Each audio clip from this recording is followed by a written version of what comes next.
This is Pulse of Africa, the face of Ethiopia, the voice of Africa.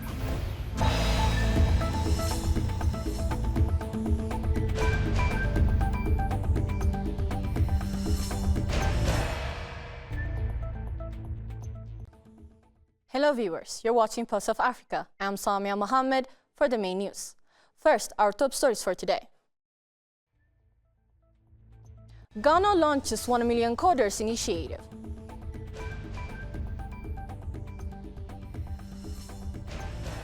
AFDB president says Africa is tired of being poor.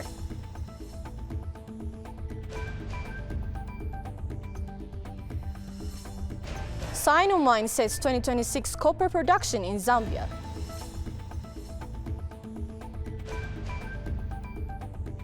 Italy's Meloni meets Trump at White House. Now, the news in detail. President John Dramani Mahama has launched the 1 Million Coders program, calling it the start of a national tech revolution.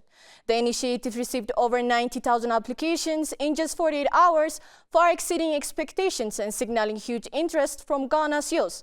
At the launch event in Accra, President Mahama declared, "We are not just teaching code, we are rewriting Ghana's future." The president urged young people to seize the moment, saying, "You are the architects of this digital dawn." Now to Botswana. Botswanan Foreign Minister Feyo Butale announced the country's push for a renewable energy transition, fueled by its vast solar potential and a clear national strategy. He said Botswana's political stability following a peaceful democratic transition in 2024 makes it a safe and strategic gateway for investors entering Africa.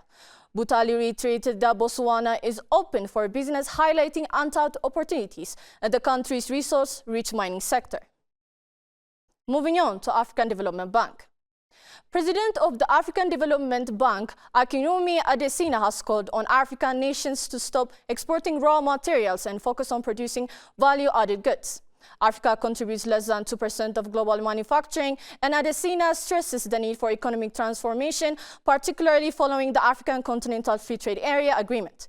He also criticized the IMF's allocation of special drawing rights, urging a rechanneling of unused funds to support Africa's economic recovery. Shifting to Libya. Libyan leaders called on an inclusive political process to restore stability. At the UN Security Council meeting, Hannah Tete, the new special representative for Libya, highlighted the urgent need to end unilateral actions and unify institutions. She added that some see a unified government as the solution, while others fear it could extend the 15-year transition. Tete emphasized the importance of Libyan ownership in any political outcome. In other news, Russian President Vladimir Putin met Iranian Foreign Minister Abbas Araghchi in Moscow to discuss indirect Iran-US nuclear talks and Russian-American constellations. Araghchi conveyed a message from Iran's supreme leader and will meet Russian Foreign Minister Lavrov on April 18. The meeting follows constructive US-Iran talks in Oman, with the second round set for April 19 in Rome. The two countries held talks on Tehran's nuclear program in Oman last weekend that both sides described as positive and constructive. Moving on to our next story. Italian Prime Minister Giorgia Meloni met with President Donald Trump at the White House on Thursday in what aides described as commercial peace mission. Meloni is seen as a potential bridge between the US and the EU as European leaders hope to avoid steep tariff hikes threatened by Trump. While both leaders discussed trade and border ties, it remains unclear if a concrete progress was made on US-EU trade deal. Resurgent Ethiopia and burgeoning Africa is here. Only on the Pulse of Africa channel, all the time. Pulse of Africa, the face of Ethiopia, the voice of Africa.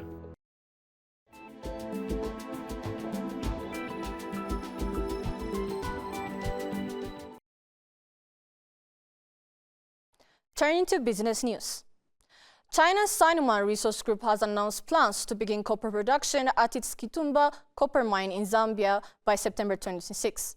Located in the Mumba district of Central Province, the project is set to receive an investment of $560 million.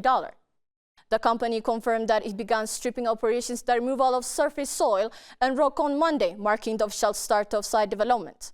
The Kitumba project is expected to strengthen Zambia's position as one of Africa's leading copper producers and support growing global demand for the metal.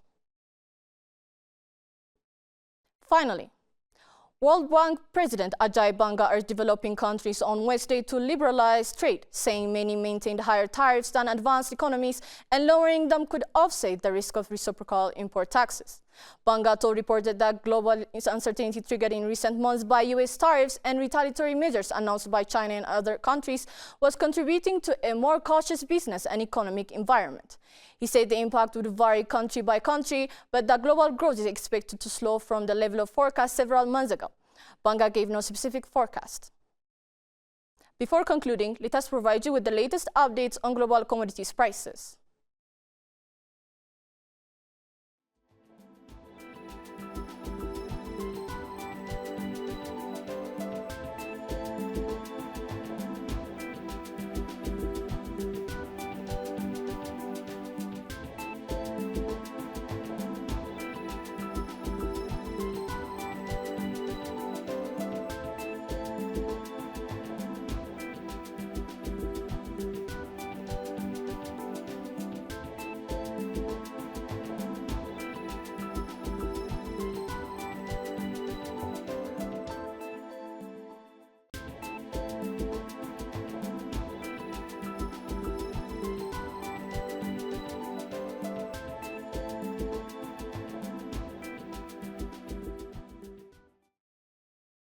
Now to weather updates.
That's all for today. Thank you for watching Pulse of Africa.